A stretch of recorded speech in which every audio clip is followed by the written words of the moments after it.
नाज़रीन, मैं हूं अरसलान खोकर, आप देख रहे हैं प्रोग्राम प्लेफील्ड। पाकिस्तान के लिए बहुत अच्छी खबर क्रिकेट के मैदान से। वनडे सीरीज पाकिस्तान ने जीत ली है।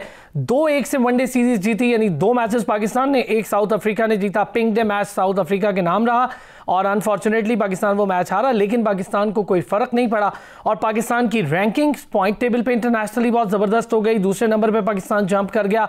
ये पाकिस्तान के लिए आने वाले वर्ल्ड कप के लिए एक बहुत फ़ायदेमंद और सूदमंद बात है, क्योंकि पाकिस्तान को अब उस क्वालिफिकेशन वाले डर से कोई बड़ी परेशानी नहीं होगी, जिसमें हमें ये डर रहता है कि 7वें 8वें पे खड़े हैं, कोई एक टीम अगर ऊपर आ गई तो हमारा क्या बनेगा। लेकिन अब पाकिस्तान के लिए बहुत सारी चीज़ें आसान हैं। इसके बाद बाबर आजम पे बात होगी।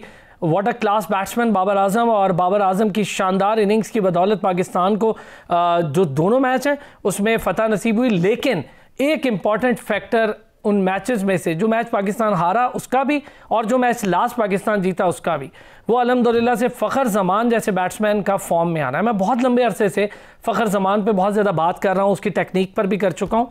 और मैंने गुज़िश्ता दिनों एक हमारे सीनियर स्पोर्ट्स जर्नलिस्ट हैं, बल्कि वो आज स्टूडियोज़ में मेरे साथ मौजूद हैं, उनके साथ डिस्कस किया कि अब फ़खर जमान काफ़ी चेंज बैट्समैन लग रहा है। जब मुझे पहले मैच में मैंने उसे खेलते हुए देखा, वो थिक एज पे आउट हुआ, उससे कोई फ़र्क नहीं पड़ता। लेकिन फ़खर जमान ने ऑफ साइड वाली बेहतरी की, ऑफ साइड खेलने के लिए बहुत शानदार शॉट्स की सिलेक्शन, और लेग साइड पर वो वैसे खेलने के लिए मशहूर है, लेकिन वो स्ट्रेट और ऑफ साइड वाली फील्ड पर बहुत ज़्यादा दबाव रखा। ये एक अच्छी बात है पाकिस्तान के लिए। T20 सीरीज़ में जो कुछ होगा उस पर भी बात करेंगे, लेकिन ख़ास तौर पे ज़रा वनडे सीरीज़ पाकिस्तान जीता है तो इस पर और पाकिस्तान के स्क्वाड सिलेक्शन और प्लेयर्स पर बात होगी। अरसलान शिराजी ने हमें ज्वाइन किया, सीनियर स्पोर्ट्स जर्नलिस्ट हैं। बहुत शुक्रिया अरसलान आपका। उनके साथ स्टूडियोज़ में ख़ास तौर पर पाकिस्तान की क्रिकेटर, फीमेल क्रिकेटर सैरिश बतूल ने हमें ज्वाइन किया।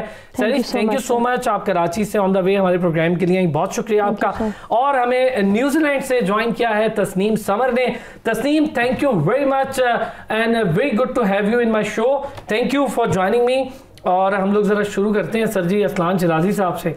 शिराजी साहब, अच्छी सीरीज़, मज़ा आया, और सबसे अच्छी बात यह है कि बैटिंग स्किल्स पाकिस्तान ने शोकेस किए हैं टैलेंट में। देखिए, सबसे पहले तो मुबारकबाद कि दूसरी हमने सीरीज जीती है 2013-14 के बाद, और पहली एशियन टीम बने। तब शोएब मलिक कैप्टन थे? नहीं, तब मिसबाउल हक कैप्टन थे। और दूसरी जो बड़ी बात है, जो मुझे खुशी की बात लगी है, ये पहली सीरीज है जो हमने बैटिंग के जोर पे जीती है। बड़े अरसे से हम बॉलिंग के जोर पे जीत रहे थे। आप ये देखें कि ऊपर वाले 3 हमारे परफॉर्म कर रहे थे, दोनों ओपनर्स ने बड़ा अच्छा परफॉर्म किया, फिर उसके बाद बाबर आजम ने परफॉर्म किया, जिसकी वजह से हम मैचेस जीते। तो ये बड़ी अच्छा साइन है पाकिस्तान क्रिकेट के लिए कि अब हमारा ऊपर जो टॉप ऑर्डर है वो कर रहे हैं। इससे पहले मैंने कभी नहीं देखा कि एक पूरी सीरीज में इस तरह हमारे टॉप ऑर्डर ने परफॉर्म किया जिस तरह इस सीरीज में परफॉर्म किया। नीचे हमारा मिडिल ऑर्डर जो था वो तारीख का वीकेस्ट मिडिल ऑर्डर था, लेकिन वो आप देख लें कि हमारे टॉप ऑर्डर ने हमें उसकी कमी महसूस ही नहीं होने दी। सैरिश, कैसी लगी सीरीज? और खुद आप क्रिकेटर हैं, जाहिर है खुद बेहतर जानती हैं।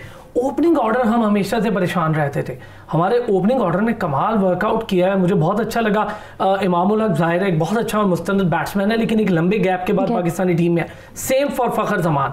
फ़खर जमान एक लंबे गैप के बाद पाकिस्तानी टीम में आया, लेकिन Fakhar Zaman is now improved batsman, बेहतर, बहुत ज़बरदस्त। कैसा, मतलब ओपनिंग ऑर्डर के लिए थोड़ा सा मैं चाहूँगा आज हम ज़्यादा डिस्कस करें। हमें ओपनिंग ऑर्डर में इतनी परेशानियाँ थी, आपको लग रहा है कि आगे आने वाले T20 के वर्ल्ड कप और आगे पाकिस्तान की टीम के लिए मसाइल हल हो गए ओपनिंग के? काफ़ी बेहतर हो गए, टीम वर्क बहुत अच्छा इनका हुआ है, एंड जो कैप्टेंसी बाबर आजम लेकर चल रहे हैं उसमें काफ़ी बेहतरी आई है। इमामुल हक कैसे, आपकी नज़र में इमामुल हक कैसा ओपनर है? और फ़खर जमान के साथ जो कि बहुत तेज खेलने वाला ओपनर है, उसके साथ एक ओपनर ऐसा होना चाहिए जो स्ट्राइक रोटेट। पार्टनरशिपिंग अच्छी है उन दोनों की, ये एक इम्पॉर्टेंट कॉल अच्छी है उन दोनों की, जब रन ले रहे हैं या कुछ कर रहे हैं तो उसमें उनकी आपस की कॉल अच्छी है। अच्छा, ये बड़ा इंपॉर्टेंट फैक्टर होता है कि कॉल अच्छी हो ना। हम रन आउट होते हैं, हमने बड़े अच्छे अच्छे प्लेयर्स को यही देखा है। मैं ज़रा तस्नीम को भी इन कर लूँ। Tasneem, how are you? I am very well, thank you very much for having me. Sir, I think so मुझे आवाज़ नहीं आ रही तस्नीम की। Tasneem, are you getting my voice clearly? I am. Can you hear me? Oh yes, now I can hear you. Tasneem, it's a very great series for Pakistan. Pakistan cranked the series superbly well, 2-1, and Pakistan is now in the top orders of world ranking numbers. Even though Babar Azam, somebody is talking about he would be a #1 batsman, and he dethroned Virat Kohli from the first position. That's what we're going to be discussing ahead of the program. But this is the time, I think so, Pakistan must be happy for the performances regarding batting, for the performances regarding fielding even though. And Sarfraz and Rizwan both played together. What is your stance about this? देखिए, आपने खुद कहा है कि पाकिस्तान के लिए एक बहुत बड़ी चीज़ है कि फ़खर ज़मान अच्छा परफॉर्म कर रहा है. He seems to have come into his own. You're absolutely right about his offside game. He absolutely closed it off, and it was really great to see. In terms of watching Sarfraz and Rizwan play together, I think a lot of us have been talking about having the possibility of a backup keeper that plays solely as a batsman, and very many teams around the world do this very successfully. So I don't think that the formula is wrong necessarily. But it is very difficult to partner up players for 3 matches, give them a very limited opportunity to showcase their skills in a partnership or as a middle order, as a unit, and then if it doesn't work, discard it. I think that there's no problem with continuing that partnership, trying a little bit longer and seeing if Pakistan can find a middle order to plug up some of their problems. आपने खुद कहा कि जो top order ने किया है वो बहुत ज़बरदस्त. That's really important. Top orders are weak the world over. We have amazing opening bowlers all over the world. So the top order has a very difficult job to do anyway. They can't always be successful. Having a strong middle order has to be Pakistan's batting priority to look at now. All right, let me talk about first the top order. What do you think about Imam ul Haq? What do you think about Fakhar Zaman? Are they satisfactory? Both of them, are they satisfactory top order for Pakistan? I think it's very valid to be very happy, particularly after this series that we've just watched. But no team should ever rest on their laurels. There's always room for improvement with everybody. So while I agree that seeing Fakhar Zaman after such a long time be so fluent, so confident, and not have any jitters or any nervousness, and knowing what a big stage he has where he needs to prove his abilities with a World Cup coming up, I think it's really, really heartening, and it's signs of very good things. However, the important thing is that a lot of players world over are confidence players. So it's exceptionally important for us as Pakistan fans, critics, analysts, whatever you have. We should not be tearing them down after one missed performance or a couple of missed performances. I'll use the example of Mohammad Rizwan. We as Pakistan fans and analysts are so used to watching Rizwan perform very, very well over the last year and a half, and it's been amazing to see. He had a bad series. He would be the first person to put his hands up and say it himself. But it is exceptionally important that neither we build up players far too much that all they can do is fall from grace, nor do we critique them so much that they can't get that confidence that they need to get the momentum. So I think it's exceptionally promising things for Pakistan. Fakhar Zaman is one of my favorite top order batsmen to watch. I love a left-hander. I love an aggressive opening batsman in a limited over as format. So it's been amazing. It's been fantastic. But I think that tweaking and playing with that partnership is not a terrible thing to do. We've got a lot of teams all over the world who have 2 aggressive opening batsmen. We've watched it in leagues such as the IPL for the last several years. I am of the mind that 2 aggressive batsmen mean that you take away the game from the opposition before they know. And it's what we've watched Finch and Warner do together when they've batted together as well, or Warner and Bairstow when they bat together in the IPL. It is something that is so difficult as a bowler to face that you find you can't surmount that obstacle. And that means teams with 2 aggressive opening batsmen win before maybe even the first 8 overs by mentally beating down the bowling unit. That's a good point. और वैसे मेरा ख्याल है कि शर्जील के आने से ये मामला भी थोड़ा सा डिफरेंट है. मैं एक छोटा सा ब्रेक ले लूँ आप तीनों की इजाज़त से. ब्रेक से वापस आता हूँ तो इस पर बात करते हैं कि दोनों तरफ अगर एग्रेसिव बैट्समैन होते हैं, जिसका जिक्र तस्नीम कर रही हैं, तो एग्रेसिव बैट्समैन के होने से पाकिस्तान के लिए फ़ायदा क्या हो सकता है? पहले 8 ओवर में क्या फ़ायदा उठा सकते हैं? आगे T20 में शायद पाकिस्तान को इसका बहुत ज़्यादा फ़ायदा. वापस आते हैं ब्रेक से तो इस पर बात करेंगे.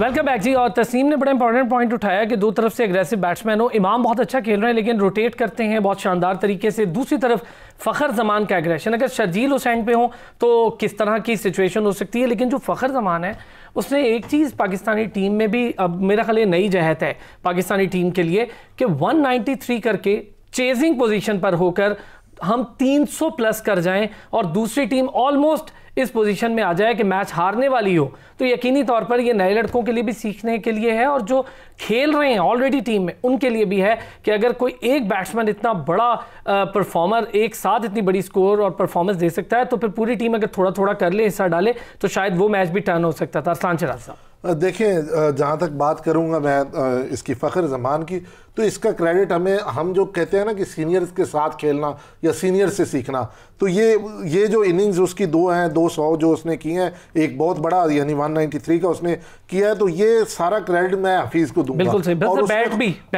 बैट भी उन्हीं का है और साथ उन्होंने टिप्स दिए हैं। और वो जो आप ओपनिंग में कह रहे थे कि वो जो हम पिछले दिनों भी बात कर रहे थे कि उन्होंने अपनी शॉट्स खोली हैं और एक सिर्फ लेग की बजाय आप वो ऑफ और स्ट्रेट भी जा रहे हैं, तो ये सारा वो हफीज़ का काम है। और यही सीनियर्स अगर थोड़ा अरसा और इसी तरह सिखाते रहे हमारे प्लेयर्स को, तो हमारे यंगस्टर्स या जो मिडिल कैरियर में है ये बहुत अच्छा परफॉर्म कर सकते हैं। और जैसा कि कल वो हमारे साथ मौजूद थे मोहम्मद हफीज़ एक वर्चुअल कॉन्फ्रेंस में, तो उसमें वो ये कह रहे थे कि I am available for white cricket, तो वाइट बॉल क्रिकेट, तो वो बड़ा अच्छा साइन है। अगर 6 माह से 1 साल अगर वो टीम के साथ लगा जाते हैं तो हमारी बिल्कुल हमारी यंगस्टर्स को वो बिल्डअप कर जाएंगे। जहां तक बात आप शर्जील और इसकी ओपनिंग की कर रहे हैं, तो मेरे ख्याल में अच्छी है, लेकिन थोड़ा सा मैं यहाँ पे डिफर करूंगा तस्नीम के साथ कि जो लीग क्रिकेट है और जो इंटरनेशनल क्रिकेट है थोड़ा सा उसमें डिफरेंस होता है। वहाँ पे और चीज़ें सिनेरियो होते हैं, यहाँ पे और होते हैं। तो जब आप इंटरनेशनल क्रिकेट में आते हैं तो ठीक है, आप अगर अग्रेसिव माइंड के साथ जाएंगे तो आप इन दोनों के साथ चले जाए, लेकिन मेरे ख्याल में जो मेरा माइंड सेट है या जितना मैं गेम को समझता हूँ कि अगर आप एक हार्ड हिटर और एक साथ स्ट्राइक रोटेटर रख लें तो वो ज़्यादा बेस्ट होगा। इमाम उल हक और फ़खर ज़मान आप समझ रहे हैं ये कॉम्बो होना चाहिए? नहीं, मेरे ख्याल में फ़खर ज़मान जो इमाम है वो तो बहुत ही स्लो है मेरे ख्याल में। मैं बात करूंगा रिजवान की। अच्छा। रिजवान स्ट्राइक रोटेट करते हैं, लेकिन अगर दूसरा एंड गिर जाता है तो फिर रिजवान मारते भी बड़ा अच्छा है और बड़े अच्छे छक्के उन्होंने जो पिछला साउथ अफ्रीका का पाकिस्तान का टूर था उसमें बड़ा न्यूजीलैंड में उसने बड़ी अच्छी परफॉर्म दी थी। सैरिश, मुझे ज़रा ओपनिंग पेयर पे थोड़ी सी बात हमारी हो रही है। एग्रेशन बहुत ज़रूरी है और ख़ास तौर पे जब हम वर्ल्ड कप में जाएंगे तो ऑस्ट्रेलिया, न्यूजीलैंड, इंडिया और इन टीम्स को अगर हम देखें और ख़ास तौर पे इंग्लिश टीम यानी इंग्लैंड को देखें तो ये जो 4 बड़ी टीम्स हैं ये अपने ओपनिंग पेयर पे बहुत डिपेंडेंट है। अगर 8 ओवरों में 80 रन हो जाते हैं तो टीम एक मुश्किल हालत से निकल जाती है। हमारे लिए क्या सूटेबिलिटी है?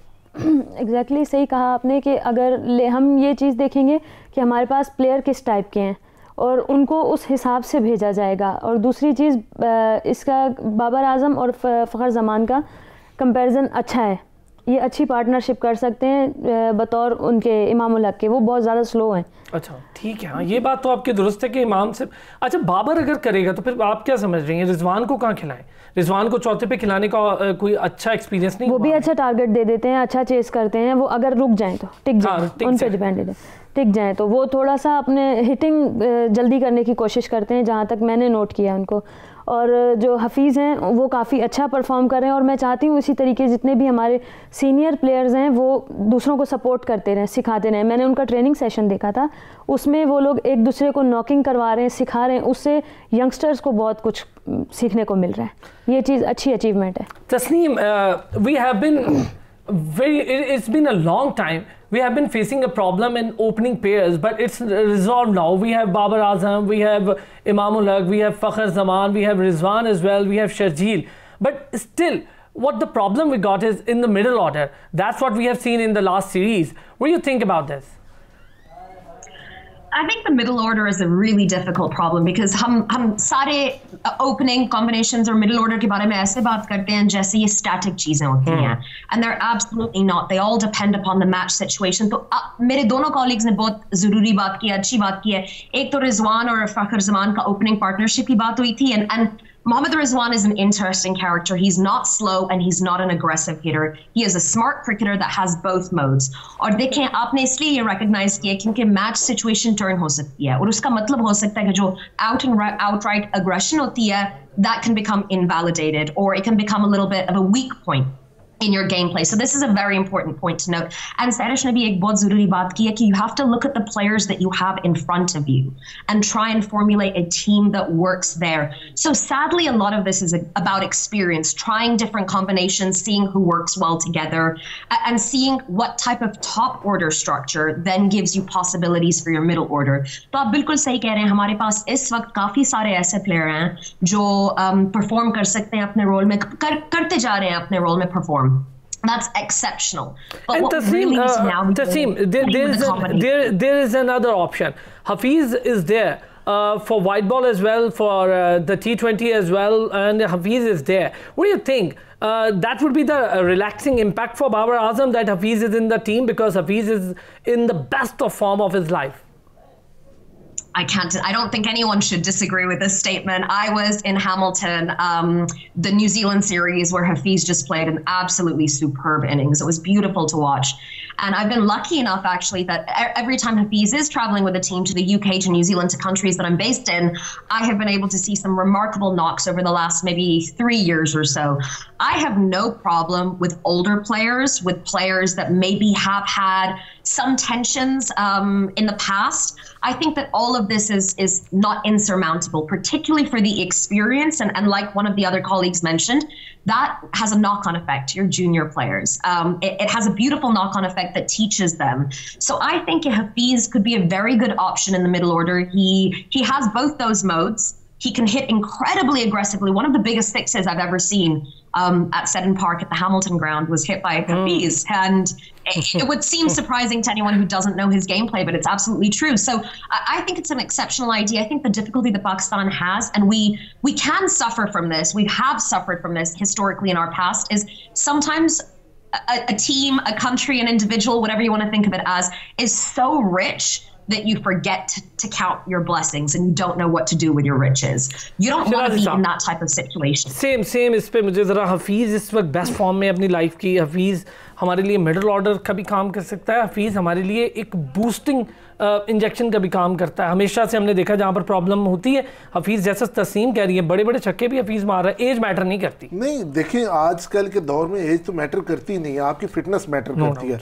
और अभी हमारे कुछ नौजवान, जिस तरह मैं शर्जील की बात करूं, उससे ज़्यादा फिट आपके हफीज़ है. और हफीज़ का डबल रोल है. एक तो वो खुद अपनी प्राइम फॉर्म में आपने कैरियर की, दूसरा वो आपके यंगस्टर्स को लेके चलेंगे. मैं बात करूं अगर जो साउथ अफ्रीका ने अभी पाकिस्तान का टूर किया, हैदर अली ने 1-2 इनिंग्स बड़ी अच्छी खेली, और जब उसके बाद उससे पूछा गया तो उसने कहा कि मेरे साथ मलक खड़े थे और मलक मुझे खिला रहे थे. एक में उसने कहा मेरे साथ हफीज़ खड़े थे, मलक खड़े थे और मलक खिला रहे थे. उससे पिछली में उसने कहा हफीज़ मेरे साथ खड़े थे, हफीज़ मुझे खिला रहे थे. तो ये असल बात है कि वो सिर्फ खुद नहीं खेलते, आपके जो जूनियर्स हैं उन्हें वो बताते हैं कि आपने किस वक्त कैसा खेलना है. और यही चीज़ हम मिस कर रहे थे. और मेरे ख्याल में इस टूर में जब हफीज़ आएंगे तो वही जूनियर्स जो आपने देखा कि ओडीआई सीरीज में नए काम कर सके, उनकी परफॉर्मेंस. अच्छा, एक छोटा सा ब्रेक है, मैं ब्रेक से वापस आऊँगा तो ज़रा सरफराज के हवाले से भी बात करेंगे और फिर अब इस पर भी बात करके देखते हैं. प्रोग्राम के आखिरी हिस्से में बाबर आजम के लिए बहुत ज़्यादा स्पेकुलेशंस हो रही हैं. हकीकत क्या है, चूँकि बाबर, मेरा ख्याल है कि अगर नंबर 1 प्लेस की हम बात ना भी करें, हमारे लिए भी और दुनिया के लिए इस वक्त जितना बाबर आजम क्लासी बैट्समैन है और दुनिया में उसकी बात हो रही है, तो किसी को ज़रूरत ही नहीं है कहने की कि नंबर 1 पे आ रहा है. वो वैसे ही नंबर 1 पे हमारे लिए भी और दुनिया के लिए. 76 मैचेस में 13 सेंचुरीज करके सारी दुनिया में सबसे पहले 13 सेंचुरीज करने वाला प्लेयर है. वापस आते हैं ब्रेक से, इस पर बात करें.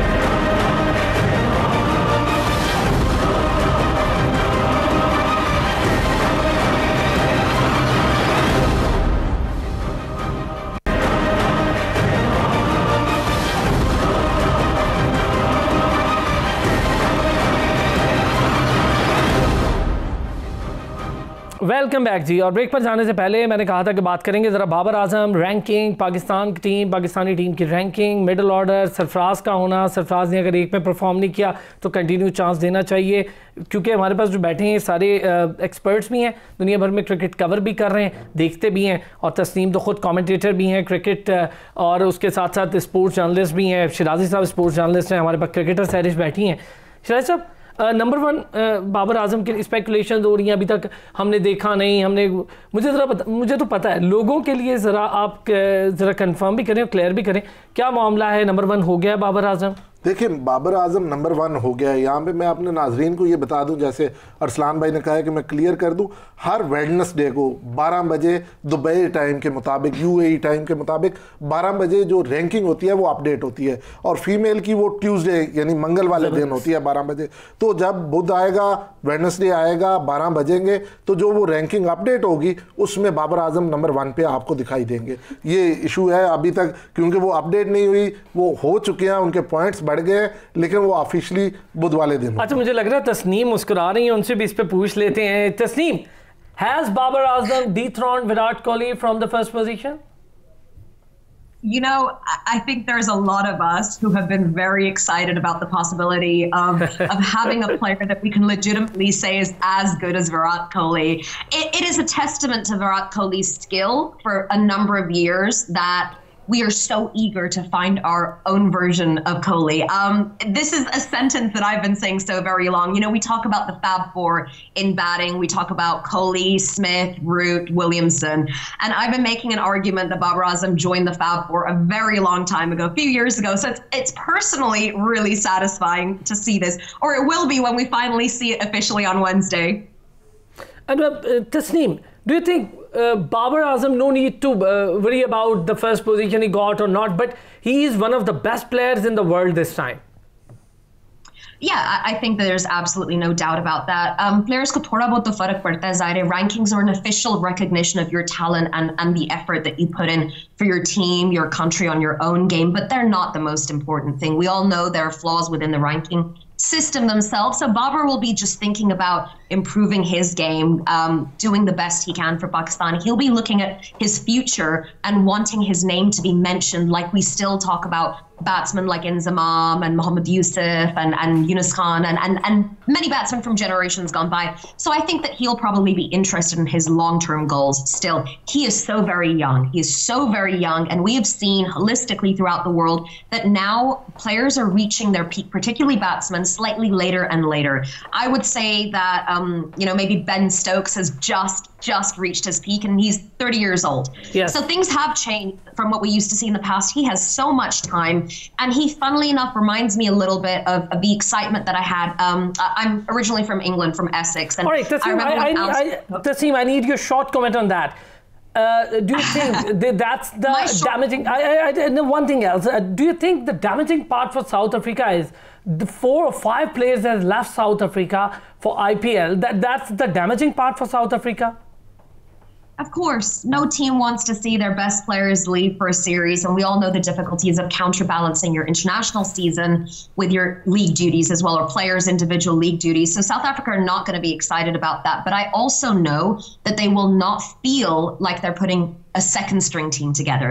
They'll be looking toward the future with this side, and they'll be trying to plug up holes or have backups for players that may be injured in the future. You can't always have your best player around all the time.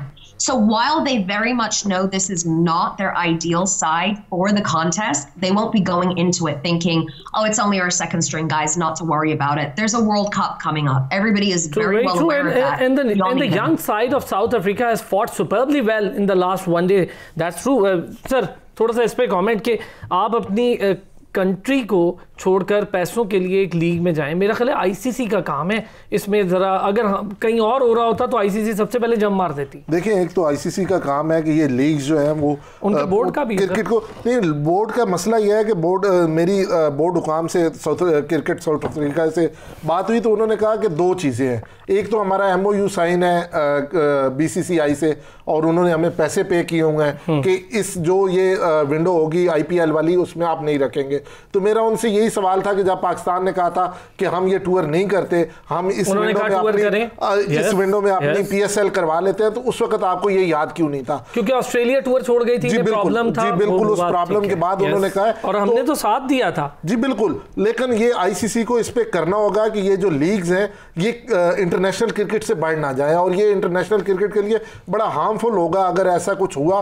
तो मेरे ख्याल में ICC को इस पे देखना होगा, और स्मिथ ने भी इस पे बात उठाई है। काफी स्ट्रिक्ट है इस मामले पे, हम सारे जानते हैं, आप तो बेहतर जानते हैं, आप तो ये सारा कवर भी कर।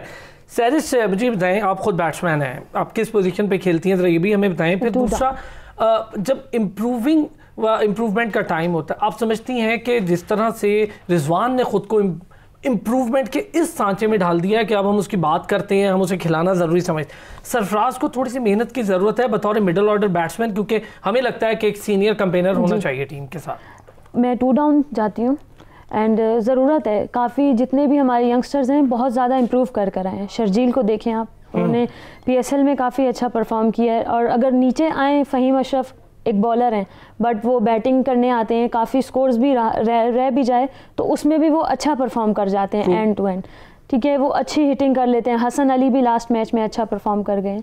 और उसके अलावा Babar Azam always best.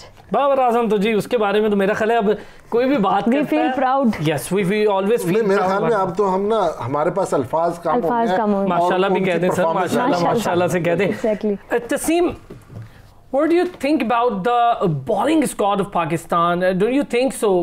The last one-day match, Pakistan has given a lot of runs by the fast bowlers. But what do you think?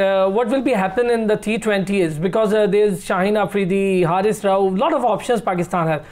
But what about the spin? I think actually Pakistan has better bowling options for T20 cricket at the moment than ODI cricket. आप लोगों ने league के बारे में बात की है. I think that's probably changed things for everybody all over the world. ODIs losing some prominence and T20s are gaining some prominence. वैसे भी bowlers like Rauf are known. They started their cricket through T20 cricket, and ODI is something that he's learning and developing anyway. So I think that it's a really good T20 bowling unit, particularly because you have variation with a spin. Mohammad Nawaz, I think, was really decent in South Africa. That would be a good option. Mohammad Nawaz is a good option. He's a really good option. He's another one that we mentioned where we said that there's bowlers who can hit a little bit as well, and Mohammad Nawaz is a really good option. He's been good in the Msanzi, good in the PSL. He's probably wanted to be a little bit better in the international sphere than he has been able to show at the moment, but I think he's an exceptional option, and he's an important one for Pakistan because South Africans have historically struggled with spin. Thank you Taseem, thank you so much Taseem summer हमारे साथ मौजूद, cricket commentator New Zealand से। सैरिश बतूल हमारे साथ मौजूद है, पाकिस्तान के cricketer हैं, और middle order batsman Arsalan Shirazi sports journalist हमारे साथ मौजूद। तीनों हज़रात का बहुत शुक्रिया, और बस अब दुआ गो हैं कि पाकिस्तान इसी तरह की परफॉर्मेंसेस को कंटिन्यू रखे, और अल्लाह ताला इसी तरह हमारी जो इस वक्त टीम जेल हुई है इसको इसी तरह जेल रखे। और ये भी ज़रा समझने की ज़रूरत है कि अगर आसिफ अली नहीं चल रहा तो उसकी जगह ऑप्शंस को ट्राई ज़रूर करें। अब तक के लिए इतना ही, अपना ख्याल रखिएगा, फिर होगी आपसे मुलाकात।